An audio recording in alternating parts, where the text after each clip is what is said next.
చెప్పడానికి బీసీల విషయంలో అనేక హామీలు ఇచ్చింది కాంగ్రెస్ పార్టీ ఆనాడు.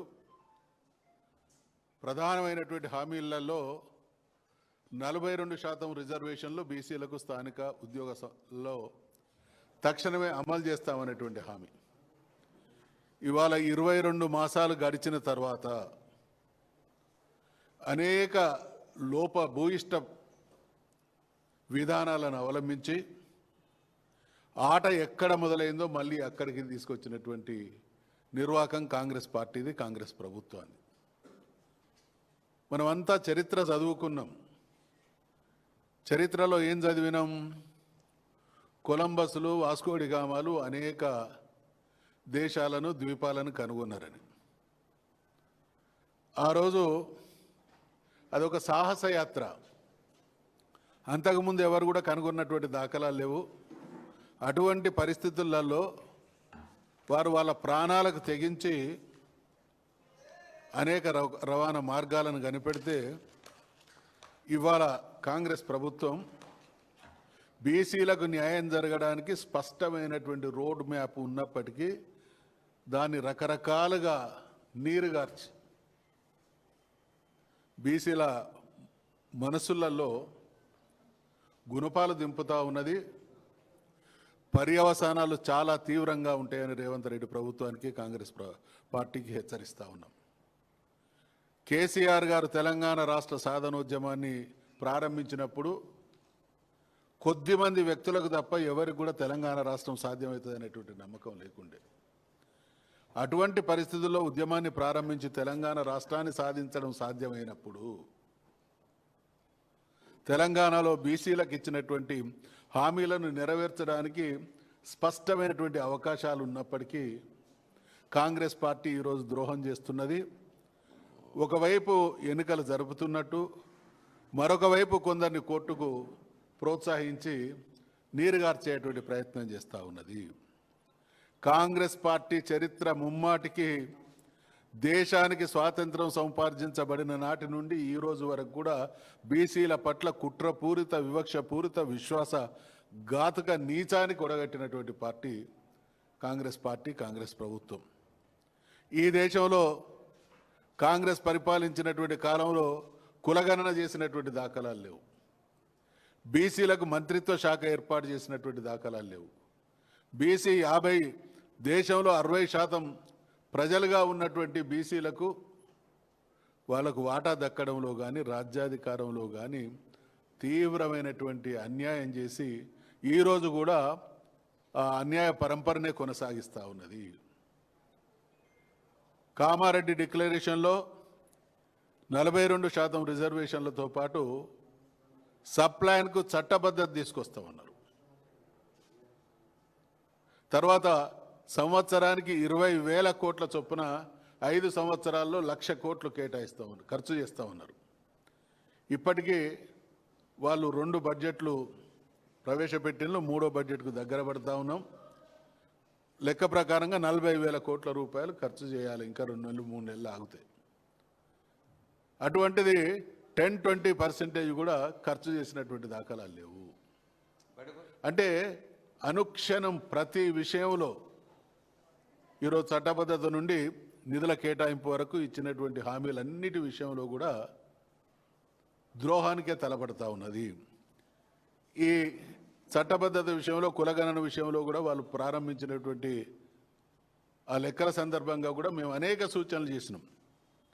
అనేక రాష్ట్రాల్లో జరిగినటువంటి ఈ ప్రొసీజర్ ల్యాప్సెస్ ఉన్నాయి, కోర్టులు కొట్టేస్తున్నాయి. మీరు జాగ్రత్త, చిత్తశుద్ధి ఉంటే నిజాయితీగా పద్ధతి ప్రకారం చేయమనేటువంటి సూచనలు ఇస్తే పెడచెవిన పెట్టారు. సరే, బీఆర్ఎస్ పార్టీకి మా నాయకుడైనటువంటి కేసీఆర్ గారికి ఈ జరుగుతున్నటువంటి తతంగాన్ని చూసిన తర్వాత వీళ్ళు రాంగ్ డైరెక్షన్లో తీసుకుపోతా ఉన్నారు. తెలంగాణలో మెజారిటీగా ఉన్నటువంటి బీసీ సమాజానికి ద్రోహం చేసేటువంటి ప్రయత్నం చేస్తున్నారు. కాబట్టి మమ్మల్ని అందరినీ కలిసి తమిళనాడుకు పోయి అక్కడ చట్టబద్ధత ఏ రకంగా తీసుకొచ్చిందో స్టడీ చేసి రమ్మంటే మేమందరం కూడా స్టడీ చేసుకొచ్చి ఆ స్టడీ యొక్క పర్యవసానాలని అనేక సందర్భాల్లో ప్రెస్ పత్రికల సమక్షంలో కావచ్చు, శాసన మండలిలో కావచ్చు, శాసనసభలో కూడా ప్రభుత్వ దృష్టికి తీసుకురావడం జరిగింది.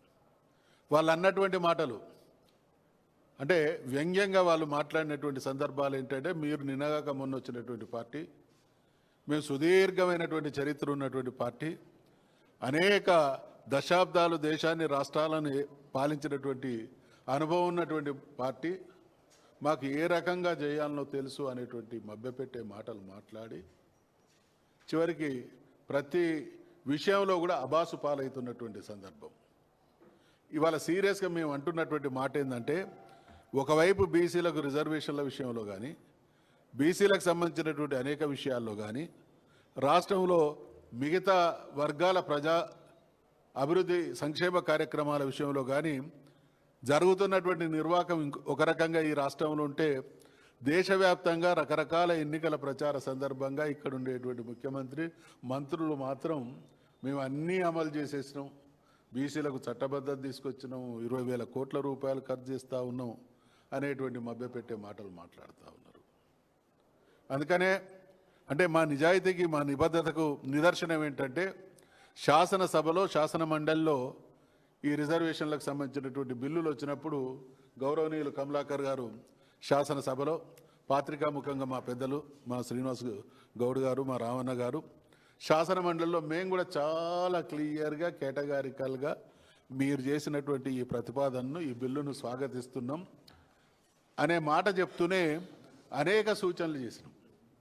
మేము చేసినటువంటి సూచనలో తమిళనాడులో జరిగినటువంటి ప్రక్రియ, అక్కడ ఉన్నటువంటి ప్రభుత్వం చిత్తశుద్ధితో అన్ని పార్టీలను దేశవ్యాప్తంగా ఉన్నటువంటి వాళ్ళందరినీ కూడా కదిలించి దేశంలోనే ఒక రకమైనటువంటి వాతావరణాన్ని సృష్టించి 9th షెడ్యూల్లో చేర్పించుకోవడం జరిగింది. కాబట్టి ఆ ఒత్తిడి రావాల్సినటువంటి అవసరం ఉంది. మీకు ఇది సాధ్యమవుతుంది అనేటువంటి విషయాన్ని కూడా మేము స్పష్టంగా చెప్పినాం. ఎట్లా అంటే, తమిళనాడులో ఉన్నటువంటి పార్టీలు, ఆ రోజు ఉన్నటువంటి ప్రభుత్వంలో ఉన్నటువంటి పార్టీ ఆ రాష్ట్రానికి సంబంధించినటువంటి పార్టీ మాత్రమే, వాళ్ళకున్నది లిమిటెడ్ ఎంపీస్ మాత్రమే. కానీ ఇవాళ కాంగ్రెస్ పార్టీ ఇండియా కూటమి పేరిట దేశంలో ప్రధాన ప్రతిపక్షం కాబట్టి, అనేక పార్టీల మద్దతు ఉన్నది కాబట్టి, సంఖ్యాపరమైనటువంటి బలం ఉన్నది కాబట్టి, ఒత్తిడి తీసుకురండి, మీరు తీసుకొచ్చేటువంటి ఒత్తిడికి మేము కూడా సంపూర్ణంగా సహకరిస్తాం అనేటువంటి మాట మాట్లాడితే, ఈ రాష్ట్రంలో ప్రధాన ప్రతిపక్షం బీఆర్ఎస్, ఈ రాష్ట్రంలో శాసన మండలి విషయానికి వస్తే కాంగ్రెస్ పార్టీ కంటే ఎక్కువ సంఖ్య బలం ఉన్నటువంటి పార్టీ మాది. మాకు నామమాత్రంగా కూడా మా ప్రమేయం లేకుండా, మాకు చెప్పకుండా నామమాత్రంగా ఒక ప్రయత్నం చేసిండ్రు. ఈ మధ్యకాలంలో ఈ బిల్లులు ప్రవేశపెట్టినప్పటి నుంచి ఇప్పటి వరకు ముఖ్యమంత్రి గారు 10-20 సార్లు ఢిల్లీని అనేక రకాల అవసరాల కోసం ఆడున్నటువంటి పెద్దల్ని దర్శనం చేసుకోవడం జరిగింది. ఏ రోజు కూడా బీసీ ఈ బిల్లుల విషయంలో ఆయన ఢిల్లీలో మాట్లాడింది లేదు. వారి పార్టీ నాయకుడైనటువంటి రాహుల్ గాంధీ గారు కూడా ఒక్కరోజు మాట్లాడలేదు. అంటే ఆ పార్టీ తెలంగాణ విషయంలో, తెలంగాణ ప్రజల ప్రయోజనాల విషయంలో, తెలంగాణ బీసీల విషయంలో వారికి ఉన్నటువంటి చిత్తశుద్ధి లేమికి నిదర్శనం ఏంటంటే, బీహార్లో ఓట్లు గల్లంతైనాయి అని చెప్పి రాహుల్ గాంధీ గారు, కాంగ్రెస్ పార్టీ మొత్తం స్పందిస్తుంది, ముక్తకంఠంతో డిమాండ్ చేస్తుంది. అదే తెలంగాణ బీసీ బిల్లు విషయానికి వస్తే ఒక్కరోజు కూడా ఒక్కరు మాట్లాడినటువంటి దాఖలాలు లేవు. అంటే జరుగుతున్నటువంటి తతంగం అంతా బీసీల పట్ల ఈరోజు కూడా 2 నాలుకల ధోరణి. అసలు ఏదో సినిమాల వెనుకట ఏదో డైలాగ్ చూసినాం, ఇట్లయితే ఇది మాట్లాడాలి, అట్లయితే ఇది మాట్లాడాలి అన్నట్టు ఈయనే ఓదికు మేము ఇది అమలు చేస్తామని మాట్లాడతాడు, ఇంకొక వైపు ఎవరినో కోర్టుకు పంపేటువంటి ప్రయత్నం చేస్తారు.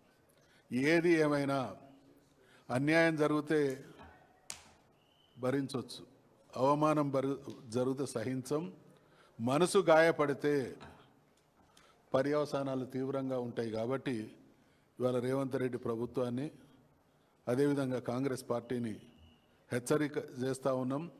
42% రిజర్వేషన్లు చట్టబద్ధత మాత్రమే మీరు ఇచ్చినటువంటి హామీకి పరిష్కారం. కాబట్టి ఈ 42% రిజర్వేషన్లు ఏవైతే మేము అంటున్నామో, ఇది కాంగ్రెస్ పార్టీ తానంతట తానుగా ఇచ్చినటువంటి హామీ తప్ప బీసీలుగా మేము చేసినటువంటి డిమాండ్ కాదు. బీసీలుగా ఈ దేశంలో ఉండేటువంటి బీసీలు ముక్త కంఠంతో అంటున్నటువంటి మాట, 75 సంవత్సరాలు మాకు అన్యాయం అవమానం జరిగింది. మేమెంతో మాకంత కావాలనేది మా నినాదం అయితే, మీరిచ్చినటువంటి హామీ 42% రిజర్వేషన్లు కాబట్టి ఈ 42% రిజర్వేషన్లు మాత్రమే సమస్యకు పరిష్కారం కాబట్టి ఖచ్చితంగా దాన్ని డిమాండ్ చేస్తూ ఉన్నాం. పర్యవసానాలు బీసీల పరంగా బీఆర్ఎస్ పార్టీ పరంగా తీవ్రంగా ఉంటాయనేటువంటి హెచ్చరిక కూడా చేస్తూ ఉన్నాం.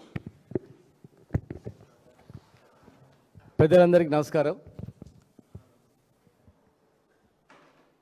కాంగ్రెస్ పార్టీకి సూటిగా మేము అడుగుతా ఉన్నాం, ఇంకెన్ని సంవత్సరాలు బీసీలను మోసం చేస్తారు? కామారెడ్డి డిక్లరేషన్ అంటే కేవలం 42% స్థానిక సంస్థల రిజర్వేషన్ మాత్రమేనా? పోనీ మీ దృష్టిలో అదే అనుకుంటే మరి మీరు చేస్తున్నది ఏంది? ప్రెసిడెంట్ ఆఫ్ ఇండియాకు పంపినటువంటిది ఎక్కడ పోయింది? చట్ట సవరణ. తర్వాత మళ్ళీ ఆర్డినెన్స్ అన్నారు, ఆర్డినెన్స్ ఎక్కడ పోయింది? తర్వాత జియో అన్నారు, జియో ఏమైంది? ఇవాళ మీరు చేస్తున్నది, గతంలో మేము ప్రయత్నం చేసి సేమ్ పంచాయతీరాజ్ చట్టం 285A ప్రకారం చట్టాన్ని సవరించి మేము పెంచినా సుప్రీంకోర్టులో నిలవలేదు, తెలుసు మీకు అది. మళ్ళీ ఈరోజు మీరేం చేస్తున్నారు? సేమ్ అదే పంచాయతీరాజ్ చట్టాన్ని సవరించి మళ్ళీ మీరు పెంచుతున్నారు. ఒకసారి ఇదే జీవోని సుప్రీంకోర్టులో వాదించినా గెలవనప్పుడు అదే సుప్రీంకోర్టు ఆధారంగా జడ్జిమెంట్ ప్రకారంగా మళ్ళీ 284 సెక్షన్ పంచాయతీరాజ్ చట్టం ప్రకారమే 50% లోపు రిజర్వేషన్ ఇచ్చి ఎలక్షన్ పిలిచిన తర్వాత ఇది సాధ్యపడదు, ఖచ్చితంగా చట్ట సవరణ చేయాలి, 9th షెడ్యూల్లో చేర్చాలి అని చెప్పి దేశంలో అనేక రాష్ట్రాల తీర్పు ఉన్నా, సుప్రీంకోర్టు తీర్పు ఉన్నా, మీరు ఏ ధైర్యంతో ఈరోజు జియో ద్వారా మీరు ఎలక్షన్ పోదామని చెప్తున్నారు? మీరు జాతీయ పార్టీ కదా. మరి అట్లా ఉంటే కర్ణాటకలో ఇమ్మీడియట్గా కర్ణాటకలో కూడా మీరు జియో ద్వారా ఇవ్వచ్చు కదా, మీరు పరిపాలించే రాష్ట్రాలు ఇవ్వచ్చు కదా. దేశంలో అనేక రాష్ట్రాలు చట్ట సవరణకు ఎందుకు కొట్లాడుతవి? అంటే కేవలం ఎలక్షన్లో పోవాలి, మీరు జియో ఇచ్చినట్లు ఇవ్వాలి, పోయినట్లు పోవాలి. మీరు జియో ఇవ్వకముందే గోపాల్ రెడ్డి అనేటువంటి వ్యక్తి, మేడ్చల్ సంబంధించిన వ్యక్తి ఇలా కోట్లు వేసి హైకోర్టులో, మీరు జియో ఇచ్చిన తర్వాత ఎవరైనా వేస్తారో ఏమో చూద్దాం అంటారు కదా, ఇవ్వకముందే వేసారు కదా, దానికి మీ సమాధానం ఏంది? ఇవ్వకముందే కోర్టులో దాఖలైంది, దానికి మీరు ఏమి ఉన్నారు? అసలు మీరు కామారెడ్డిలో పెద్ద సభ, విజయోత్సవ సభ పెడదామన్నారు జియో ఇచ్చి, మరి ఆ సభ ఏమైంది? ఆ సభకు రాహుల్ గాంధీ వస్తున్నారు, రాహుల్ గాంధీ గారు ఎందుకు రాలేదు? పోనీ సిద్ధరామయ్య గారు బీసీ డిక్లరేషన్ ఇచ్చారు కదా, కనీసం ఆయనను పిలిచి ఏమేమి సాధించారు మీరు? బీసీలకు సప్లాలు ఇచ్చిండ్రా? ఇదే అసెంబ్లీలో తీర్మానం చేసినటువంటి విద్యా ఉద్యోగాలలో రిజర్వేషన్ ఇచ్చిండ్రా? ఎంసెట్ అయిపోయింది, ఇంజనీరింగ్ అయిపోయింది, ఇప్పుడు చాలా అవుతున్నాయి, రిక్రూట్మెంట్ వస్తుంది, మరి దానిలో కూడా 47% ఇవ్వాలి కదా. కేవలం ఒక 50-60 వేల ప్రజాప్రతినిధులకు సరిపోయేది కాదు కదా, లక్షల మంది జీవితాలతో ముడిపడి ఉన్నది కదా. మరి లక్షల మంది జీవితాలతో ముడిపడి ఉన్నటువంటి రిజర్వేషను, జీవితాలతో ముడిపడి ఉన్నటువంటి రిజర్వేషన్ గురించి ఏమైంది? ఆ రిజర్వేషను ఎందుకు అమలవుతలేదు? విద్యా ఉద్యోగాలు ఎందుకు అమలవుతలేదు? ప్రజలకు చెప్పాల్సిన సమాధానం చెప్పాల్సిన అవసరం ఉంది. అంటే కేవలం బీసీలను మోసం చేయడానికి, బీసీలను మోసం చేసి నయవంచన చేయడానికి మీరు చేస్తున్నటువంటి కుట్ర తప్ప వేరే ఏం లేదు. సప్లాన్ చట్టబద్ధత ఒక జియోతో ఇష్యూ అయ్యేది, ఇవ్వలేదు. వర్షాలు పడుతున్నాయి, చేప పిల్లలు లేవు, గొర్రెలకు డబ్బులు వేస్తున్నారు, అవి లేవు. ఎంబీసీలకు మీ చేతిలో ఉన్నటువంటి ఎంబీసీ మంత్రిత్వ శాఖను ఇవ్వట్లేదు మీరు. కేంద్రంలో బీసీ మంత్రిత్వ శాఖ లేదు, రాష్ట్రంలో మీరు ఇవ్వాల్సిన మంత్రిత్వ శాఖ లేదు. ఖాళీ ఉన్న 3 పదవులు గాల్లో పెట్టిండ్రు. పోనీ మీ దృష్టిలో పొలిటికల్ రిజర్వేషన్ అనుకున్నప్పుడు ఆ పొలిటికల్ రిజర్వేషన్ అన్నా మీరు ఇచ్చిండ్రా? అంటే ఆ పొలిటికల్ రిజర్వేషన్ అన్నా అమలు పరుస్తుండ్రా? మీ చేతిలో ఉన్నటువంటి మంత్రి పదవులు కానీ, మీ చేతిలో ఉన్నటువంటి ఎంబీసీ మంత్రిత్వ శాఖ కానీ అంటే అది కూడా లేదు. మీకు బీసీల ముఖం చూపించలేక రాహుల్ గాంధీ గారి సభను రద్దు చేసిండ్రు. ఏం విజయం సాధించలేదు కనుక గొడవలు అవుతాయి, పబ్లిక్ తిరగబడతారని చెప్పి క్యాన్సల్ చేసిండ్రు. జీవోతో అమలు కాదని తెలిసి మీరు జీవో ఇచ్చి మోసం చేస్తున్నారు. ఇలా బీఆర్ఎస్ పార్టీ మొదటి నుంచి వెంటాడుతూ ఉంది. గంగుల కమలాకర్ గారు మరి అసెంబ్లీలో మాట్లాడు, మా మసూరాచార్య మాట్లాడు, మేమందరం గోపాలన్న, మేము జోగురామన్న గారు మొదటి నుంచి మీరు బీసీ కమిషన్ నుంచి ప్రారంభించినప్పటి నుంచి మేము వెంటాడుతున్నాం. బీసీ కమిషన్ కాదు, డెడికేటెడ్ కమిషన్ వేయాలని వేసిండ్రు. ఎన్ని చెప్పినా చట్ట సవరణ చేయాలన్నారు, పంపినరు, కానీ అక్కడ ప్రయత్నం చేయలేదు. మీరు కేవలం ఢిల్లీలో ధర్నా చేసిండ్రు కానీ ఇవన్నీ కలవలే. అక్కడ నిజంగా అమలు కావాలంటే కేంద్రాన్ని సయోధ్యతో మాట్లాడాలా. మాకు ఇది ఒక్కటే ఎజెండా, మాకు రాష్ట్రానికి ఏం సాయం చేయకు, మీరు చట్ట సవరణ చేయండి, 9th షెడ్యూల్లో చేర్చండి అని చెప్పి అడగాలి. ఏనాడు అడగలేదు. అక్కడ బీజేపీ నాయకులు అడగలేదు, బీజేపీ నాయకులు మాట్లాడలేదు, మీరు మాట్లాడలేదు. కేవలం ప్రజలలో బలంగా ఉన్నటువంటి కేసీఆర్ గారు ఎవరు నోట్లో చూసినా కేసీఆర్ అంటున్నందుకు, అరే కేసీఆర్ గారిని మనం ఢీకొనాలంటే మన వల్ల కాదు, ఇవన్నీ అబాండాలు వేయాలి అని చెప్పి మీరు మాట్లాడుతూ ఉన్నారు. చిత్తశుద్ధితో అనేక అంశాల్లో మేము ఇచ్చినాం. ఖచ్చితంగా 42%తోనే రిజర్వేషన్ పోవాలి. ఇవన్నీ జీవోలతోనే ఏం డ్రామాలు చేసినా ఎవరు క్షమించరు. 9th షెడ్యూల్ చేర్చాలి. మిగతా అంశాలన్నీ కూడా వెంటనే మీరు చిత్తశుద్ధి ఉంటే బీసీ మంత్రిత్వ శాఖ ఇచ్చి, మిగతా 2 పదవులు కూడా బీసీలకు ఇచ్చి, కార్పొరేషన్ చైర్మన్ పదవి కూడా బీసీలకు ఇచ్చి, మరి రెవెన్యూ హోం శాఖ మంత్రులు కూడా బీసీలకు ఇచ్చి మీరు చేయాల. అన్ని రాష్ట్రాల్లో బీసీలు ముఖ్యమంత్రులు అయిన కానీ ఆంధ్రప్రదేశ్ తెలంగాణలో మాత్రం కనీసం స్థానిక సంస్థలలో కూడా రిజర్వేషన్ ఇవ్వకుండా మోసం చేస్తూ బీసీలను అనగదొక్కుతూ ఇలా పబ్బం గడుపుతూ ఉంది. ఈ దేశంలో తిరగబడే రోజులు దగ్గరలోనే ఉన్నాయి. భారతదేశం మొత్తం కూడా ఇలా బీసీ జపం చేస్తుంది కనుక, ఇలా అన్ని పార్టీలు బీసీలు ఉన్నాయి కనుక ఇక్కడ మీరు ఏదో చేయాలని చెప్పి ప్రయత్నం చేస్తున్నారు. తప్పది. ఖచ్చితంగా మిగతా అంశాలు కూడా జీవోలు ఇచ్చి మీ చిత్తశుద్ధి నిరూపించుకోవాలని చెప్పి, లేదంటే బీఆర్ఎస్ పార్టీ కేసీఆర్ గారి నాయకత్వంలో ఖచ్చితంగా బీసీలకు కేసీఆర్ శ్రీరామరక్ష, అన్ని రకాలుగా ఆదుకునేది కేసీఆర్ మాత్రమే కనుక రైతులను, బడుగు బలహీన వర్గాల వాళ్ళని, దళితులను ఆర్థికంగా, సామాజికంగా, రాజకీయంగా అన్ని చేసేది కూడా కేసీఆర్ బీఆర్ఎస్ ప్రభుత్వమే కనుక ఖచ్చితంగా మీరు చేయకపోతే మేము వెంటాడతాం. వెంటనే 1,00,000, 2 లక్షల కోట్ల కాంట్రాక్ట్లు అయినాయి. 42% బీసీలకు రిజర్వేషన్ ఇస్తామన్నారు. ఒక్కనికన్నా ఒక కాంట్రాక్ట్ ఇచ్చిండ్రా? ఇచ్చిన పని చేసిన బిల్లు ఇస్తలేరు. సర్పంచులు మొత్తం ఎక్కువ శాతం మంది బడుగు బలహీన వర్గాలు పనిచేస్తే వాళ్ళ బిల్లు కూడా ఇవ్వకుండా సతాయిస్తూ ఉన్నారు. కనుక ఖచ్చితంగా ప్రజాక్షేత్రం మేము నిలబెడతాం. మీరు మోసం చేసి ఎలక్షన్లో పోతే ఖచ్చితంగా బీసీలను జాగృతం చేస్తాం అని చెప్పి మీ ద్వారా తెలియజేస్తా ఉన్నాను.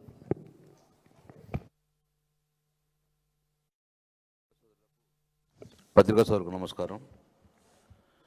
మేము చెప్పిన విధంగానే జరుగుతున్నాయి. అసెంబ్లీలో కూడా బీఆర్ఎస్ పార్టీ ఇదే చెప్పడం జరిగింది. ముందే జాగ్రత్త చేశాం.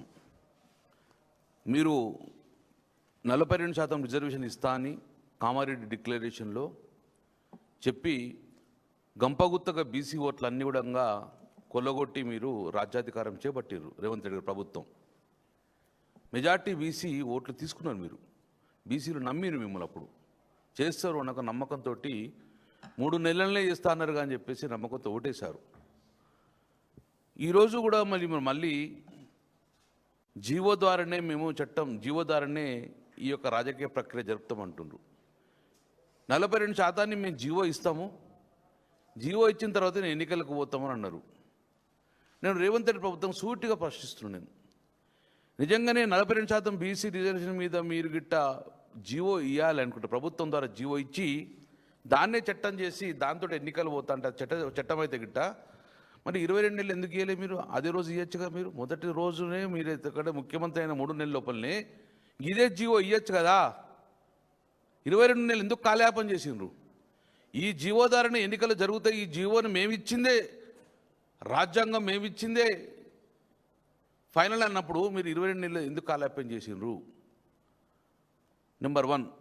నెంబర్ 2, ముఖ్యమంత్రి గారు నిన్న చిట్చాట్ చేశారు ఢిల్లీలో. క్లియర్గా చెప్పడం జరిగింది, ఒక ముఖ్యమంత్రి గారి నోట్లోకి వెళ్ళి మాటలు వెళ్తే అది జీవోగా మారుతుంది. ఒక ముఖ్యమంత్రి గారు చిట్చాట్ చేసి ఏమన్నారు, సుప్రీంకోర్టు పరిధిలో బీసీ రిజర్వేషన్ చట్టం ఉన్నది కాబట్టి మేము సుప్రీంకోర్టులో తేల్చుకుంటాము, తేల్చుకున్న తర్వాతనే 42% బీసీలకు రిజర్వేషన్ ఇచ్చి ఎన్నికలకు పోతామని చెప్పి ఒక వర్డ్ మాట్లాడిండ్రు. వచ్చిన 2 రోజుల లోపలనే మళ్ళా జీవో ఇద్దామంటున్నారు. జీవోతోటి సాధ్యం కాదు కదా. మేము ఆన్ ఫ్లోర్ హౌస్లో కూడా చెప్పడం జరిగింది, మళ్ళీ ఇక్కడ కూడా చెప్తున్నాం. మేము ముఖ్యమంత్రి గారు వెనుకబడిన కులాలను అన్యాయం చేస్తే సహిస్తాము, అవమానం చేస్తున్నాం మమ్మల్ని. మీరు అన్యాయం చేస్తే సహిస్తాం మేము, కానీ మమ్మల్ని మా జాతులను అవమానం చేసే విధంగా మభ్యపెట్టి ఈరోజు మోసం చేస్తున్నారు మీరు. మాకు తెలియదా ఇది మోసం అని? మేము చెప్పలే అసెంబ్లీలో. ఈ భారతదేశంలో సక్సెస్ఫుల్గా 40% రిజర్వేషన్ సాధించిన రాష్ట్రం తమిళనాడు రాష్ట్రం. ఫెయిల్ అయిన రాష్ట్రాలు బీహార్ లాంటి రాష్ట్రాలు, మహారాష్ట్ర లాంటి రాష్ట్రాలు ఫెయిల్ అయినాయి. అసెంబ్లీలో చెప్పినాం, ఎందుకు ఫెయిల్ అయిందో గమనించండి, ఎందుకు సక్సెస్ గమనించండి. సక్సెస్ దిశగా పోవాలంటే రాజ్యాంగం 9వ షెడ్యూల్ని మాత్రం చేర్తనే చట్టమైంది. అప్పటికి వాళ్ళు 20 సంవత్సరాలు పోరాడుతున్నారు. 94 వరకు పోరాడినరు. 94లో ఆ రోజు జయలలిత గారు ఏం చేశారు అనుకుంటున్నా చెప్పడం జరిగింది. మళ్ళీ చెప్తున్నా వినండి. 94లో పివి నరసింహరావు గారికి జయలలిత గారు ముఖ్యమంత్రిగా వెళ్ళి వారితో పాటు ఆ రాష్ట్రంలో ఉన్న ప్రతిపక్ష నాయకులను ఎమ్మెల్యేలందరూ తీసుకెళ్ళి తనతో పాటు తన టైప్ రైటరు, తనతో పాటు తన అటెండర్ను, తనతో పాటు తన వంట సామాగ్రిని, తనతో పాటు తన ఫైళ్ళను తీసుకొచ్చి ఢిల్లీలో కూర్చున్నది. నేను చెన్నై వెళ్ళను, తమిళనాడు వెళ్ళను, నాకు రాజ్యాంగం 9వ షెడ్యూల్లో చేర్చేదాకా తమిళనాడు పోను అని చెప్పి భీష్మించుకున్నాక ప్రభుత్వాలు దిగొచ్చినాయి. ఆ రోజు 9వ షెడ్యూల్లో చేర్చడం వలన 94లో వారికి ఇప్పటికీ బీసీ రిజర్వేషన్ అందుకున్నది.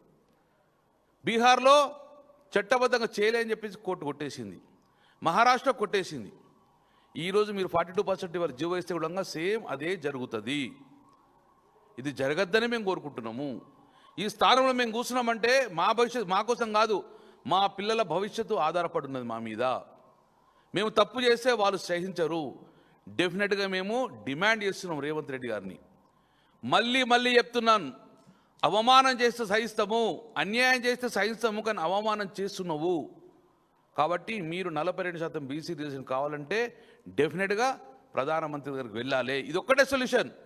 ప్రధానమంత్రి ఆ రోజు పివి నరసింహరావు గారి దగ్గరికి ఎట్లయితే జయలలిత సాధించుకున్నదో, ఈరోజు మీరు దగ్గర 50 సార్లు మీరు ఢిల్లీకి వెళ్ళినరు. ఏ ఒక్కరోజు ప్రధానమంత్రిని మీరు కలవలేదు బీసీ రిజర్వేషన్ గురించి. ఏ ఒక్కరోజు మీరు 100 మంది పార్లమెంట్ సభ్యులు అసెంబ్లీని పార్లమెంట్ స్తంభించ చేయలేదు.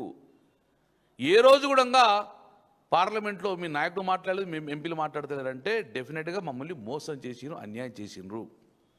మళ్ళీ ఇప్పుడు కొత్తగా నాటకం పెట్టి 42% జీవో ఇస్తా అంటే, ఈ జీవోను రాకముందే కోర్టు కూడా అయితే భవిష్యత్తు ఎప్పుడు లేదు. ఒక్కటే ప్రప్రదంగా చూసినాం, జీవో వస్తే జీవో మీద అగ్రవర్ణాలు బీసీల మీద కోటుకోతారు, కానీ జీవో రాకముందు పోతుందంటే డెఫినెట్గా ఇది మీ కాంగ్రెస్ పార్టీ మరొక్కసారి కుట్రలో భాగమే.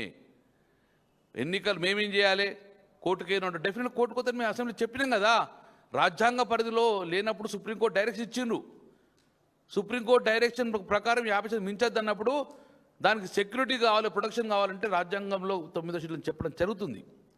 ఈరోజు మళ్ళీ గవర్నర్ దగ్గర బిల్లు పెండింగ్ ఉంది. గవర్నర్ గారు ప్రెసిడెంట్కి పంపిన అంటున్నారు.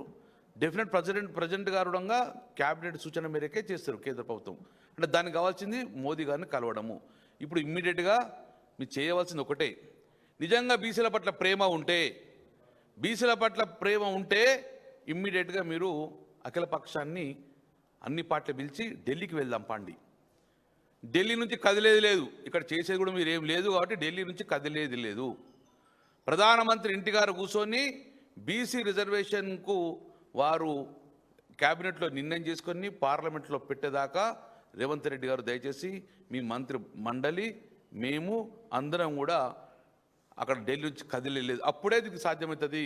కానీ జీవో ఇస్తాము, ఈరోజు ఎలక్షన్కి పోతామంటే మీరు 2 రోజుల ముందు మాట్లాడిన కట్టుబడి ఉండండి రేవంత్ రెడ్డి గారు.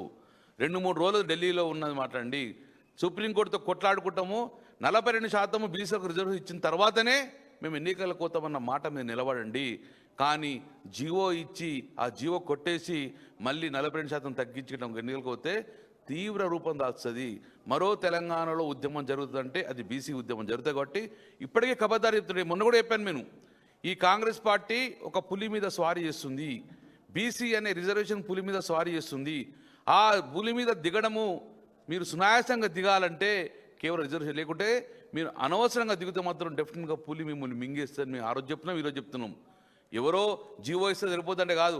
కానీ బీఆర్ఎస్ పార్టీ స్టాండ్ ఫస్ట్ నుంచి ఇదే చెప్తున్నాము. రాజ్యాంగ పరిధిలో ఉన్న అంశం ఇది, డెఫినెట్గా మీరు 9వ షెడ్యూల్లో చేర్చాలి అని చెప్తున్నాం. దాని మీద కట్టుబడి ఇప్పుడు ఎలక్షన్ తొందరేం లేదు.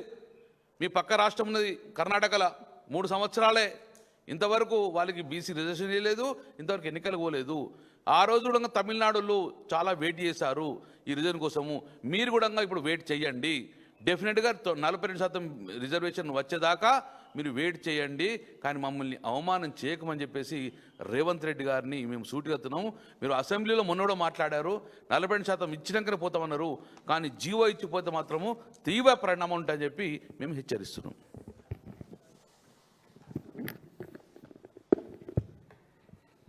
ప్రెస్ మిత్రులందరికీ నమస్కారాలు. ఈరోజు స్పష్టంగా ఈ రాష్ట్ర ముఖ్యమంత్రి రేవంత్ రెడ్డి గారికి బీసీలు అంటేనే ఒక అసూయ, బీసీలు అంటేనే గిట్టినటువంటి వ్యక్తి రేవంత్ రెడ్డి గారిని చాలా సందర్భాల్లో మాట్లాడారు.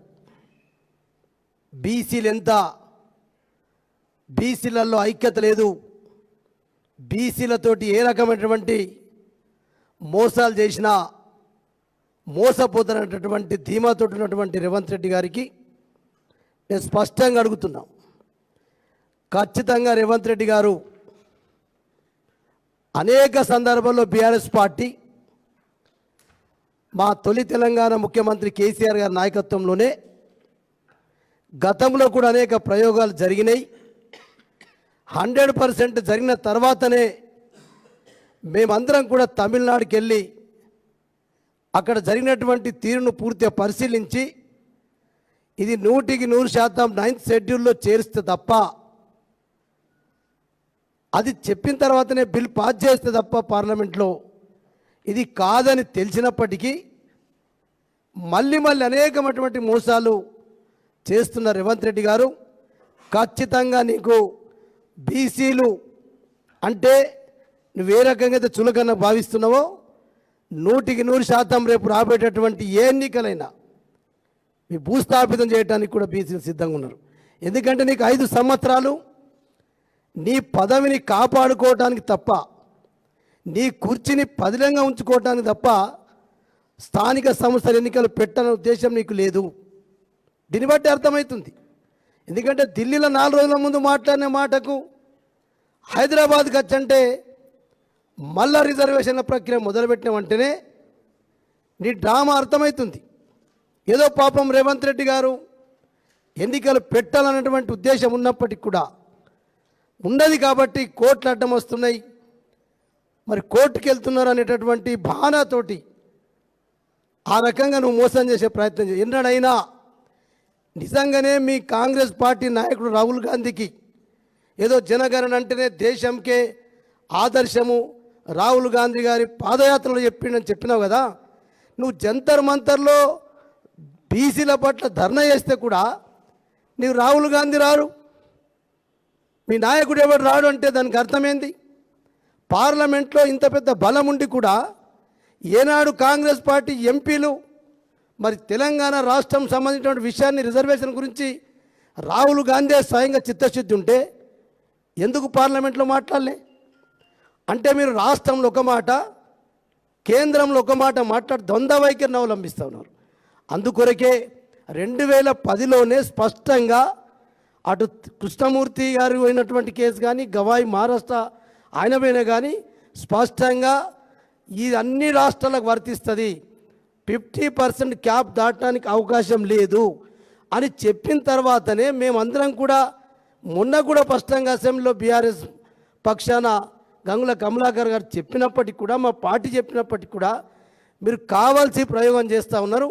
అందరం చెప్తున్నాం, అన్యాయాన్ని సహిస్తాం మాత్రం, అవమానాన్ని మాత్రం బీసీలు నువ్వు అమాయకులు అనుకుంటే, అమాయకులను మోసం చేయాలనుకుంటే తప్పకుండా రాబోయే రోజులలో బీసీలే మీ కాంగ్రెస్ పార్టీని, ముఖ్యంగా రేవంత్ రెడ్డిని భూస్థాపితం చేయడానికి కూడా సిద్ధంగా ఉన్నామని చెప్పి కూడా రేవంత్ రెడ్డి గారిని హెచ్చరిస్తూ ఉన్నాం.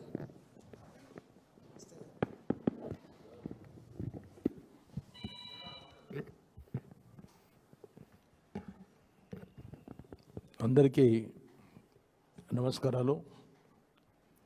మా బీఆర్ఎస్ పార్టీ తరఫు నుండి ప్రతిసారి చెప్పడం జరుగుతుంది, ఏదైతే 42% రిజర్వేషన్ బీసీలకు ఇస్తామని చెప్పిందో మీరు దాన్ని 9th షెడ్యూల్లో చేర్చి ఎలక్షన్స్ పోవాలని కూడా చెప్పడం జరిగింది. ఇంతవరకు